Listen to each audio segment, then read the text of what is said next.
তোমরা তো নিজের দেশে খাও সাত গোল, তোমারে আর কি কব। আরে ব্রাজিলের পোলাপানদের জন্য যে আমার কি কষ্ট হয় বোঝার মতো না। এরা কত লোকের মুখের দিকে তাকায় থাকে, নিজেরা তো সেই পর্যায়ে পর্যন্ত যাইতে পারে না। রাউন্ড অফ 16 বাদ হওয়ার পরের থেকে ব্রাজিলিয়ান মামুরা তামান দেশের মুখের দিকে তাকায় থাকে, কখনো মিশর, কখনো আলজেরিয়া, কখনো সুইজারল্যান্ড, কখনো ফ্রান্স, ইংল্যান্ড, লাস্টে যায় তাকায় আছে স্পেনের দিকে। স্পেন যদি ব্যর্থ হয় তাহলে তো মাহমুদের আর মুখ দেখানোর মতো কোনো অবস্থান নাই।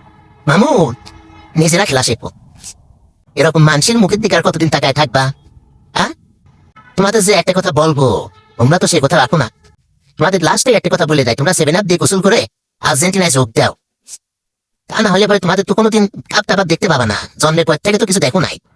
কাপ যদি দেখতে চাও তাহলে আর্জেন্টিনায় যোগ দাও, আর এইসব পরের বাপিক নিয়ে গল্প করা বাদ দিয়ে নিজে একটা বাপ জন্মাও। বুঝো নাই, তোমরা তো নিজের দেশে খাও সাত গোল, তোমারে আর কি কব। বাপ দাদা আর ওই গাল গল্পই করে দেওয়া লাগবে। ও বিয়ে করে মানুষ যদি ভাত খাই চায় হাত শুকলে হবে নাকি? হ্যাঁ, আর্জেন্টিনায় যোগ দাও, 7 আপ দিয়ে গোসল করি।